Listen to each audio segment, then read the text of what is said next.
اعوذ باللہ السمیع العلیم من الشیطان اللعین الرجیم بسم اللہ الرحمن الرحیم الحمد للہ الملک الحق المبین هو السمیع العلیم والتواب الرحیم والصلاة والسلام والتحیۃ والاکرام علی اشرف النبیین وخاتم المرسلین سیدنا و مولانا ابی القاسم محمد صلی اللہ علیہ وآلہ وسلم وأهل البيته الطيبين الطاهرين المعصومين المظلومين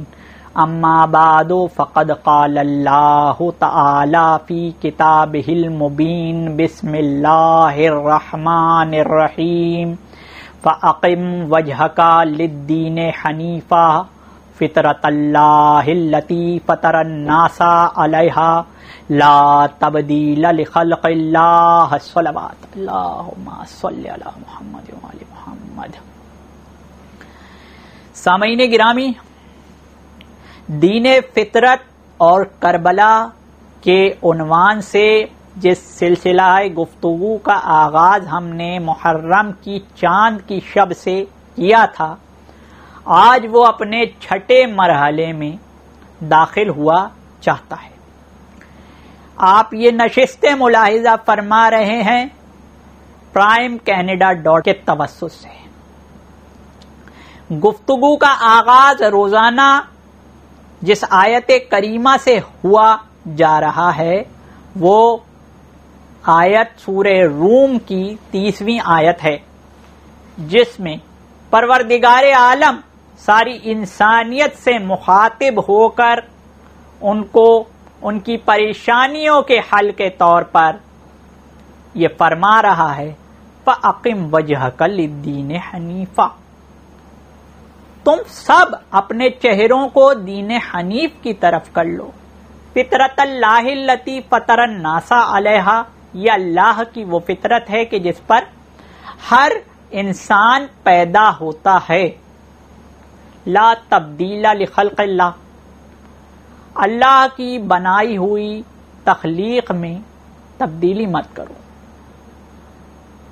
سامعین گرامی، مسلسل ایک خط فکر ہم آپ کے سامنے رکھ رہے ہیں جس میں ہم دین فطرت کی طرف بھی روشنی ڈال رہے ہیں اور اس کی مطابقت کربلا کے ساتھ بھی بتا رہے ہیں، اور یہ ناگزیر ہے کہ ہم فطرت کے دیگر معاملات آپ کے سامنے رکھیں۔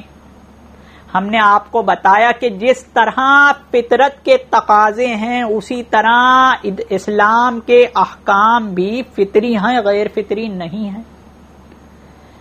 سامعین گرامی، انسان میں خواہش ہے کہ وہ نکاح کرے، فطرت خواہش کرتی ہے، اسلام حکم دیتا ہے کہ تم نکاح کرو۔ خواہش ہے کہ اچھی غذا کھائے، قرآن فرماتا ہے ہم نے تمہارے لیے طیبات حلال کیے ہیں، اور اللہ پر الزام نہ لگاؤ یہ کہہ کر کہ فلاں چیز حرام ہے سوائے اس کے کہ جو ہم نے حرام کری ہے۔ اب اس کے حرام کرنے میں کوئی غیر فطری عمل نہیں ہے۔ دنیا مجھے یہ بتائے کہ اگر قرآن نے خنزیر کے گوشت کو حرام قرار دیا ہے تو کیا فطرت کی میڈیکل سائنس اس کو بہت اچھا سمجھتی ہے؟ نہیں، میڈیکل سائنس میں بھی خنزیر کا گوشت جو ہے وہ مہلک ہے۔ اگر قرآن میں اسلام نے شراب سے اجتناب کا حکم دیا ہے تو کیا فطرت کی میڈیکل سائنس جو ہے، جو کہ نیچر لور ہیں اور آج دین کو چھوڑ کر ایک الگ راہ تلاش کر رہے ہیں اور کہہ رہے ہیں کہ دین اور مذہب سے ہمارا کوئی تعلق نہیں، قدرت الگ ہے، مذاہب بناوٹی ہیں، تو کیا اسلام نے شراب سے اجتناب کروانے میں کوئی ایسا حکم دیا ہے کہ جو فطرت میں نقصان دہ ہے؟ کیا فطرت میں شراب پینا پسند ہے؟ کیا میڈیکل سائنس یہ کہتی ہے کہ شراب پینا چاہیے؟ نہیں، میڈیکل سائنس کہتی ہے کہ شراب سے لیور خراب ہو جاتا ہے۔ اگر دین اسلام زنا سے اجتناب کرنے کو کہہ رہا ہے تو کیا فطرت کی میڈیکل سائنس بدکاریوں کو انسان کے لیے فائدے مند سمجھتی ہے؟ نہیں، میڈیکل سائنس کہتی ہے کہ HIV ہو جاتا ہے۔ لہذا اسلام نے جن چیزوں سے منع کرا ہے بعد میں جا کر فطرت کی میڈیکل سائنس نے بھی وہی کہا۔ میڈیکل سائنس کیا ہے؟ فطرت پر غور و تدبر کر کے جو ہمیں پھل اور علم ملا وہ میڈیکل سائنس ہے۔ تو اسلام کا کوئی مطالبہ بھی فطرت کے منافی نہیں۔ کچھ نام نہاد دہریے اپنے آپ کو ایکس مسلم کہنے والے آج مسلمانوں کی تاریخوں پر سوال اٹھا رہے ہیں، افراد کی مابین لڑائیوں سے فائدہ اٹھا رہے ہیں۔ ہمیں رخ کرنا ہے دین فطرت کی طرف، اور دین فطرت فطرت محمد ہے۔ اور گزشتہ مجلس میں عرض کیا، فطرت، ہر فطرت جو کہ نقص کا شکار ہو گئی ہے، بہت مشکل مسائل ہیں مگر آپ کے سامنے اگر عرض نہیں کروں تو کس کے سامنے عرض کروں؟ انسان جب پیدا ہوتا ہے تو اس کی شخصیت دو بنیادی عناصر لے کر پنپتی ہے، ایک اس کا توارث اور ایک اس کا ماحول۔ اگر ماحول، بایولوجیکل ماحول ناسازگار ہے تو اس میں، اس کے جسم میں اور اس کے وجود میں کوئی نقص پیدا ہو جائے گا۔ بچہ پیدا ہوتا ہے، اگر روئے دیر سے تو اس میں ایک عذر پیدا ہوتا ہے۔ لہذا ماحول اور توارث جس کا بچہ ہے، اعلی افراد کا بچہ، بہت زیادہ چانسز ہوتے ہیں کہ وہ اعلی ظرف نکلے، اور بد کردار کا بچہ بہت زیادہ چانسز ہوتے ہیں کہ وہ بد کردار نکلے۔ مگر کیا فطرت اس کو دوسرا چانس نہیں دیتی؟ نہیں۔ اعلی کردار کا بچہ پیدا ہوا، دو بنیادی عناصر ہیں جو شخصیت کو بناتے ہیں، یہ میں آپ کے سامنے سائیکولوجی بیان کر رہا ہوں، نفسیات بیان کر رہا ہوں۔ دو عناصر، ایک توارث یعنی وراثت میں اس کو جو بیج میں ملا ہے، اور ایک اس کا ماحول۔ تو ماحول جب وہ پیدا ہو رہا ہے، ماحول پیدا ہونے کے بعد جو ماحول اختیار کرا ہے، پیدا ہو رہا ہے اور پیدا ہونے کے بعد جو ماحول اختیار کرا ہے، یہ بھی میٹر کرتا ہے اس کی شخصیت کے لیے، اور اس کا توارث کے اعلیٰ آدمی کا، نیک آدمی کا بچہ ہے یا بد آدمی کا بچہ، یہ بھی۔ تو اچھے آدمی کا بچہ برا نکل جاتا ہے، کیوں؟ کیونکہ اس کو ماحول برا ملا، اس کو ماحول برا ملا۔ تو اچھے آدمی کا بچہ برا اس لیے نکلا ہے کہ فطرت کے دو بنیادی عناصر میں سے ایک عنصر اس کو ناسازگار ملا۔ برے آدمی کا بچہ اچھا مل گیا، اچھا بن گیا، کیوں؟ کیونکہ اس کو ماحول اچھا ملا۔ تو لہذا دو عناصر فطری شخصیت بناتے ہیں، ایک تو توارث اور ایک ماحول۔ اسی لیے پروردگار عالم نے کہا، اور ہم نے آپ کے سامنے عرض کیا کہ کونوا مع الصادقین، صادقین کے ساتھ ہو جاؤ، اور اجتناب کرو ابلیس سے، شیطان سے۔ سامعین گرامی، جب ہم فطرت پر غور کرتے ہیں تو ہمیں سب کچھ حاصل کرنے کے بعد بھی ایک بے چینی ہوتی ہے۔ ایک بے چینی، وہ کیا بے چینی ہے؟ وہ یہ کہ کوئی نہ کوئی مقصد ہے جسے ہم پورا کرنا چاہ رہے ہیں،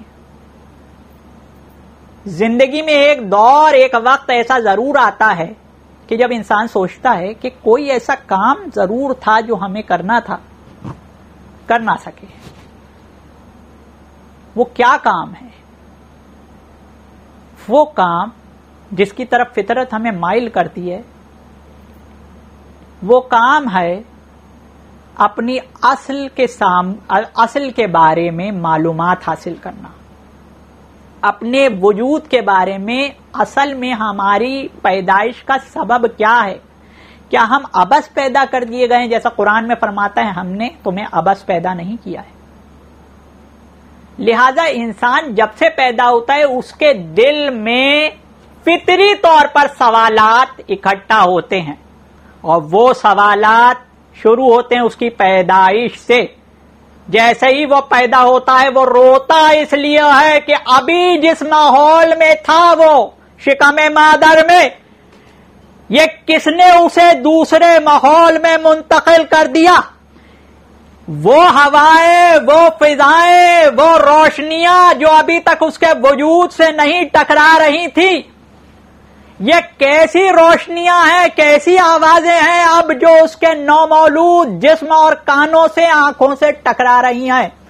یہ سب مل ملا کر اس کے ذہن میں اتنے سوالات کا انبار بنا دیتے ہیں کہ وہ رونا شروع ہو جاتا ہے، یہاں تک کہ اس کی ماں اس کو سینے سے لگاتی ہے۔ جیسے ہی اس کی ماں اس کو سینے سے لگاتی ہے اس کو وہی گرمی پہنچتی ہے، گود کی وہ گرمی، وہ یاد کر لیتا ہے کہ جس ماحول سے وہ آیا تھا۔ بچہ خاموش ہو جاتا ہے۔ یہ فلسفہ ہے کہ ماں کی گود میں بچہ خاموش کیوں ہوتا ہے۔ اس کے سوالات کے جوابات مل جاتے ہیں، جہاں ماحول سے آیا ہے اسی ماحول میں واپس چلا گیا۔ سامعین گرامی، ایک بچے کو سینے سے لگا کر ماں کو کتنا سکون ملتا ہے، یہ کوئی مرد اندازہ نہیں کر سکتا۔ کربلا میں ایک 6 ماہ کا بچہ تھا جو کہ پانی نہ ملنے کی شکایت بھی نہیں کر سکتا تھا، ابھی بولنے کے بھی قابل نہ ہوا تھا۔ سامعین گرامی، یہ بچہ فطرت کے امام مظلوم سید مظلومین سید الشہداء حسین ابن علی علیہ السلام کا بیٹا علی اصغر تھا۔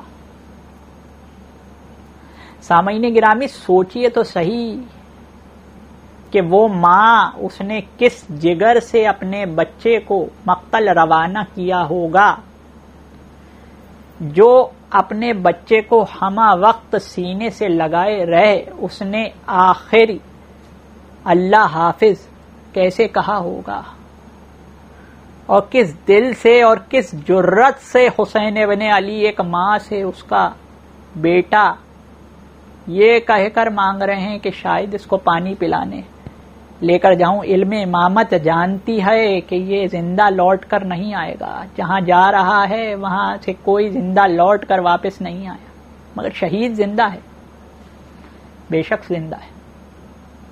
سامعین گرامی، حسین ابن علی علیہ السلام نے اصغر کی مادر سے کہا کہ مجھے دو اس بچے کو، ہو سکتا ہے میں اس کو تھوڑا پانی پلا کے لے آؤں۔